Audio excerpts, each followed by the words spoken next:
नबी सलाम अलैका या रसूल सलाम अलैका। अस्सलाम वालेकुम। आपने हमारे चैनल को अभी तक सब्सक्राइब नहीं किया है तो सब्सक्राइब करें ताकि हर आने वाली नई वीडियो आप तक पहुँच जाए। वीडियो अच्छा लगे तो लाइक और शेयर करना ना भूलें। आओ शुरू करते हैं आज की नई वीडियो को।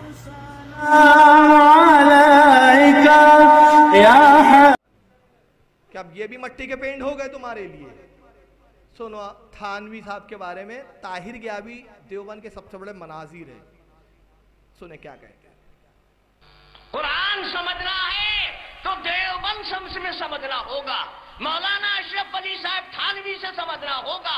मौलाना अशरफ अली साहब थानवी से समझना होगा। कुरान की इसी हकीकत को मौलाना थानवी ने कहा है, कोई जरूरी नहीं है कि एक नबी के इल्म में कायनात का हर जर्रा और हर बात हो। कुरान सीखना होगा तो किससे सीखना होगा? अशरफ अली थानवी से। उलमा देवबंद से सीखना होगा। ये देवबंद के उलमा कुरान सिखाएंगे। चलिए आइए, थानवी साहब ने खुद कैसा कुरान सीखा पहले वो तो देख ले भाई। जो सीखेगा वही सिखाएगा ना। अरे मैं वही सीख बताऊंगा ना जो मैंने अपने उस्ताद से सीखा। मेरे उस्ताद ने जो बताया वही बताऊंगा ना। तब थानवी साहब ने खुद कैसा सीखा उन्हीं की किताब से सुन लीजिए। चलिए आइए, किताब का नाम अशरफुस सवान है। इसकी जिल्द नंबर 1 सफ़ा 20। थानवी साहब की उम्र है 9 साल। आला हजरत ने 8 साल की उम्र में हिदायतुन नौ की शरह लिखी। 10 साल में मुसल्लमुस सुबूत का हाशिया लिखा। ये अरबी की किताबें आला हजरत लिख रहे हैं उस ज़माने में जबकि अभी पढ़ाई का दौर है। थानवी साहब की उम्र 9 साल। थानवी साहब 9 साल की उम्र में अब क्या करते ज़रा सुने। 9 साल की उम्र में उनके वालिद ने पढ़ाने के लिए एक हाफिज़ को लाया कि साहब थानवी को ज़रा कुरान जो है घर में ही हिफ्ज़ कराओ। अब थानवी साहब वो वाक़या खुद बयान करते हैं। कहते एक वाक़या हिफ्ज़ कलाम मजीद के बाद का याद आया। यानी कलाम मजीद हिफ्ज़ कर लिया था इन्होंने, उसके बाद का उनको एक वाक़या याद है। एक नाबीना हाफिज़ थे जिनको कलाम मजीद बहुत पुख्ता याद था। एक हाफिज़ साहब थे, नाबीना थे आंखों से, लेकिन कुरान उनको बहुत पुख्ता याद था और इसका उनको नाज भी था। उनको हज़रत वाला क़ब्ल बुलूग, बुलूग के मायने होते बालिग होने से पहले, यानी थानवी साहब अभी बालिग नहीं हुए थे, नाबालिग थे। 9 साल की उम्र थी। थानवी को पता होगा किस उम्र में बालिग हुए। तो कहते हैं कि उनको हज़रत वाला यानी अशरफ अली थानवी क़ब्ल बुलूग नवाफिल में कलाम मजीद सुनाया करते थे। एक बार रमज़ान शरीफ में दिन को उनसे कलाम मजीद का दौर कर रहे थे। हज़रत वाला ने दौर के दौरान उनको मुतनब्बह कर दिया कि हाफिज जी मैं आज तुमको धोखा दूंगा। हाफिज जी कौन? अशरफ अली थानवी के उस्ताद है जिनके पास अशरफ अली थानवी कुरान हिफ्ज़ कर रहे हैं, दौर कर रहे हैं हिफ्ज़ का। अपने कुरान के दौर की हिफ्ज़ की पुख्तगी के लिए अपने उस्ताद को सुना रहे हैं। तो अपने नाबीना उस्ताद से कहा आज मैं तुमको धोखा दूंगा और ये भी बताए देता हूँ कि फुला आयत में धोखा दूंगा। यानी धोखे के लिए किसका इंतखाब किया? कुरान की आयत का। हाफिज जी ने कहा कि मियाँ जाओ भी, तुम मुझे क्या धोखा दे सकते हो? बड़े बड़े हाफिज तो मुझे धोखा ना दे सके। अब हाफिज साहब क्या समझे बेचारे? धोखे से मतलब कि भाई ये कुरान की कोई आयत गलत पढ़ के गुजर जाएंगे और मैं पकड़ नहीं पाऊंगा इसकी कि गलत पढ़ गया। तो हाफिज साहब ने कहा अरे मुझे तो कुरान बहुत पुख्ता याद है, कोई अच्छे से अच्छा हाफिज मेरे सामने गलत पढ़ के निकल जाए ऐसा हो नहीं सकता, कोई मुझे धोखा नहीं दे सकता। अब वो हाफिज साहब ने कह दिया। हजरत वाला जब सुनाने खड़े हुए, अब नमाज पढ़ रहे हैं, हाफिज साहब पीछे मुक्तदी बन के सुन रहे हैं इनका कुरान और ये नमाज पढ़कर कुरान सुना रहे हैं। हजरत वाला जब सुनाने खड़े हुए और इस आयत पे पहुंचे इन्नमा अंता मुंजिरू वलिकुल्ल कौमिन हाद, तो बहुत तरतील के साथ पढ़ा जैसा कि रुकू करने के करीब हजरत वाला का मामूल है। उसके बाद उससे आगे जब अल्लाह या आलम पढ़ने लगे तो लफ्ज़ अल्लाह को इस तरह बढ़ाकर पढ़ा जैसे रुकू में जा रहे हो और तकबीर यानी अल्लाह अकबर कहने वाले हो। बस हाफिज जी ये समझ कर के रुकू में जा रहे हैं, आगे सुनिए, हाफिज जी ये समझकर कि रुकू में जा रहे हैं फौरन रुकू में चले गए। उधर हजरत वाला ने आगे किरात शुरू कर दी, या अलम मा तहम्मल इला आखिरी।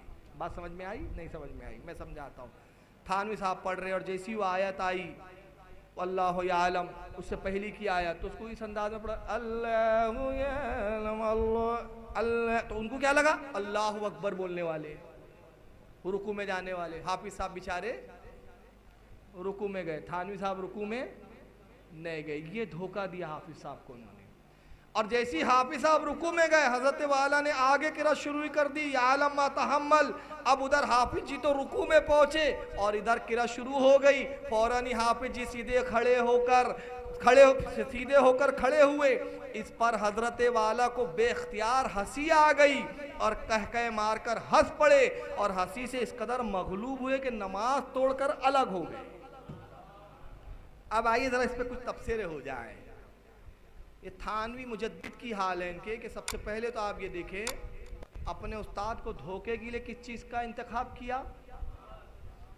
तो जो अपने उस्ताद को धोखा देने के लिए कुरान का इंतखाब करते, वो उम्मत को धोखा देने के लिए क्या नहीं कर सकते।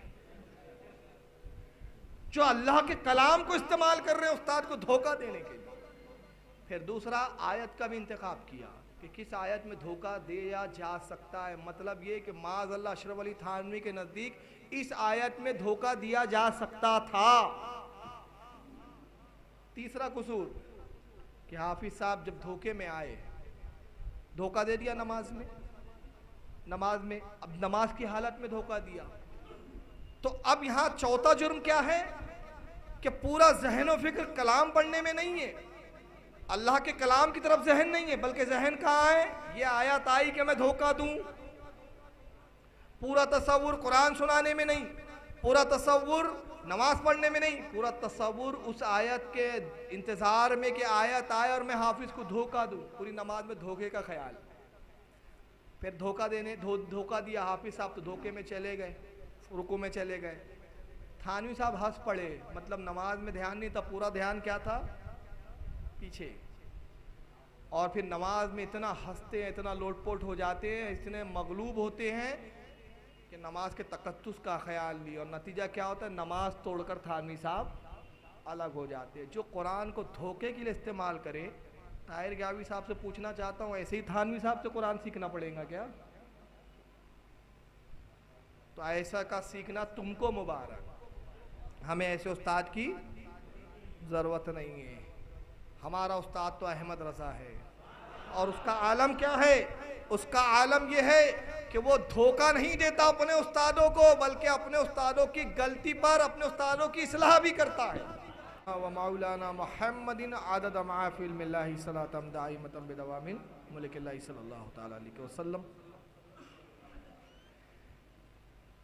तो अब बात चल रही थी, ये 9 साल की उम्र में अशरफ अली थानवी साहब घर में हिफ्ज़ कुरान कर रहे हैं और उस्ताद को कुरान के अंदर ही धोखा दे रहे हैं। मगर हमारे इमाम की शान क्या है, आला हज़रत पढ़ रहे हैं, छोटी सी उम्र है, उम्र यही कोई 3, साढ़े 3, 4 साल। सभी बच्चे पढ़ रहे हैं कुरान। एक बच्चा मदरसे में दाखिल होता है और सलाम करता है, अस्सलामु अलैकुम। तो उस्ताद साहब जवाब देते हैं, जीते रहो। तो आला हज़रत फरमाते, उस्ताद मोहतरम ये तो सलाम का जवाब नहीं हुआ। कहा साहबजादे फिर सलाम का जवाब क्या है? कहा हुजूर मसनून तरीका यह है कि जब कोई सलाम करे तो जवाब देने आला वालेकुम अस्सलाम का, ये मसनून तरीका है, जीते रहो ये कौन सा जवाब है? तो आला हज़रत के उस्ताद आला हज़रत को करीब करते हैं, पेशानी को बोसा देते हैं और फरमाते हैं, अहमद रज़ा मुझे फ़ख्र है कि हमारे शागिर्दों में तुम जैसा भी शागिर्द है। ये आला हज़रत के उस्ताद फ़ख्र कर रहे हैं और आला हज़रत अपने उस्ताद की गलती की इस्लाह कर रहे हैं, अपने उस्ताद को धोखा नहीं दे रहे हैं, ये धोखा देते थे। तो आला हज़रत अपने उस्ताद की भी इस्लाह करते हुए नज़र आ रही है। आला हज़रत की उम्र 3 साल, साढ़े 3 साल। पहला रोज़ा रखते हैं आला हज़रत। हमारे यहाँ उसको रोज़ा रखाई बोलते हैं, आप लोगों को क्या बोलते हैं? रोज़ा रखाई बोलते हैं, रोज़ा कुशाई भी बोलते हैं उर्दू ज़बान में। रोज़ा कुशाई की रस्म है। वालिद गिरामी मौलाना नकी अली खान ने रोज़ा कुशाई के लिए बड़े बड़े उलमा को बुलवाया, मदू किया, आलिशान दावत। अब 3, साढ़े 3 साल का बच्चा, बरेली की तेज़ धूप, आज भी बरेली शरीफ में टेम्परेचर अच्छा खासा होता है, नतीजा ये हुआ कि दोपहर का वक्त है, आला हजरत छोटी सी उम्र 3.5 साल का बच्चा कब तक भूख बर्दाश्त करता। हाल ये कि आंखें बंद हो रही है नकाहत से, कमजोरी से। एक कमरे में फिरनियां जम रही थी। आला हजरत के वालिद आते, नकी अली खां देखा कि बच्चा बड़ा तकलीफ में परेशान है, कमजोरी से ऊँग रहा है, गोद में उठाया, फिरनी के कमरे में ले जाते हैं, दरवाजे का किवाड़ बंद किया, दरवाज़ा बंद किया, एक फिरनी का कटोरा उठाया, कहते हैं अहमद रजा खा लो, कोई नहीं देख रहा है, हम किसी से नहीं कहेंगे। आला हज़रत बड़े मासूमियत से जवाब देते, अब्बा हुजूर आप फरमाते कोई नहीं देख रहा है, जिसके लिए रोज़ा रखा है वो तो देख रहा है। ये 3.5 साल में हमारे इमाम का खौफ इलाही है, ये 9 साल के खूसट आदमी कुरान में अल्लाह का खौफ नहीं है, कुरान में धोखा दे रहा है अपने उस्ताद को, और कहा जा रहा है ये मुजद्दिद मिल्लत है। और हालत की जहानत का आलम। अपने उस्ताद से पढ़ते हैं, गुलाम कादर बेग, इब्तदाई किताबें पढ़ रहे गुलाम कादर बेग। ये गुलाम कादर बेग ये थे, बाद में पहले उस्ताद थे, बाद में आला हज़रत से मसले पूछते थे। आला हज़रत ने इनके चंद मसाइल पे किताबें भी लिखी। तजल्लीउल यकीन आला हज़रत की किताब है, जो इन्हीं के सवाल पे आला हज़रत ने मुरत्तब की। तो गुलाम कादर बेग क्या करते, आलत का हाथ पकड़ते, एक कमरे में ले आते, दरवाजे खिड़की सब बंद कर देते। आलत की जहानत देख के इनको बड़ा ताज्जुब होता था। आलत की अब जहानत का आलम क्या था, खुद आलत फरमाते कि एक किताब जब मैंने एक बार पढ़, दोबारा देखने की जरूरत नहीं पड़ती थी, किताब महफूज हो जाती थी दिमाग के अंदर। हुजूर मुहद्दिस आज़म इन फरमाते, आलत की बारगाह में इस्तिफ्ता आता, फतवा पूछा जाता, आला हज़रत वो इस्तिफ्ता उठाते, सवाल का पर्चा उठाते, कहते मोहम्मद सैयद मोहम्मद साहब, सैयद मोहम्मद नाम था मुहद्दिस आज़म का, जाइए इसका जवाब लिख के लाइए, मश्क कीजिए। हज़रत मुहद्दिस आज़म फरमाते, एक एक हफ्ता में किताबों को ढूंढता जवाब के लिए, जुज़ियात तलाश करता, जुज़ियात लिखता, और फिर उसके बाद मैं 2 पर्चे बनाता।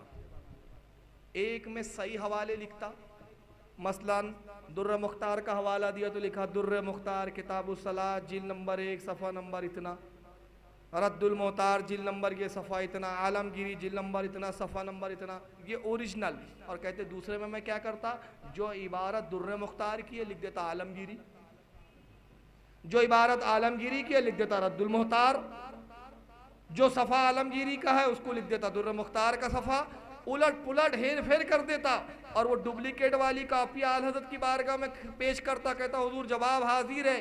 आला हज़रत मुस्कुराते कहते, शहजादे शरारत सूझती है तुम्हें, कलम लेते दुरुस्त करते, ये दुर्र मुख्तार की इबारत नहीं, ये तो आलमगीर की इबारत है, ये आलमगीरी की नहीं, ये रद्दुल मोहतार की इबारत है, ये इस सफ़े पर नहीं, ये इस सफ़े की इबारत है। दुरुस्त करते सैयद मोहम्मद फरमाते मुहद्दिस आज़म हिंद रहमतुल्लाह अलैह, कसम खुदा की जब आला हज़रत उसको इस्लाह करते, असल कॉपी से मिलाता तो हुर बहुर वैसे ही पाता था। ये जहानत का आलम था आला हज़रत का, एक बार जो पढ़ लिया,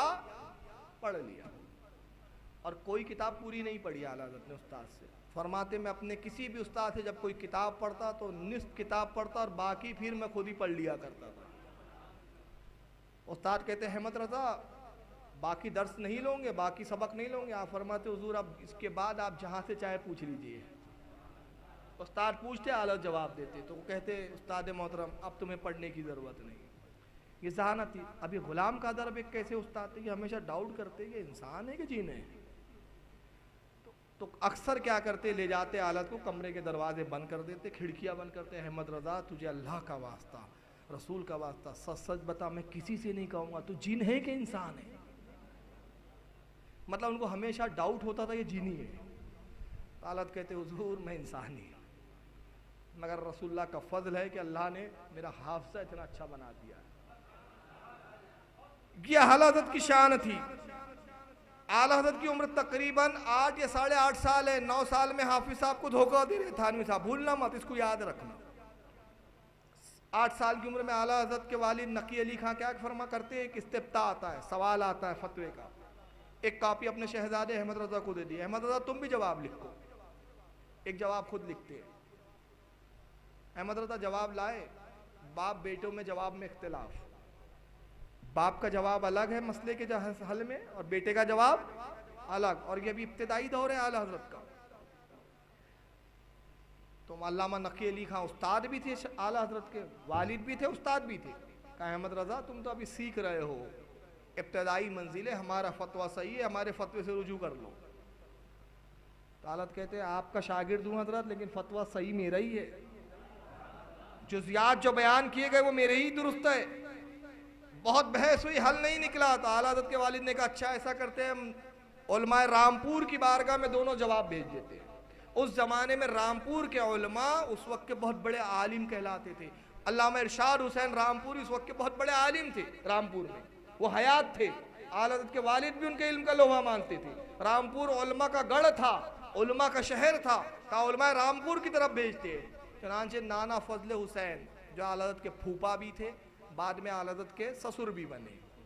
आला हज़रत का निकाह फूफीजाद बहन उन्हीं से हुआ। ये फजल हुसैन जो थे ये इनको नाना फजल हुसैन, घर में लाड़ में सब नाना नाना कहते थे।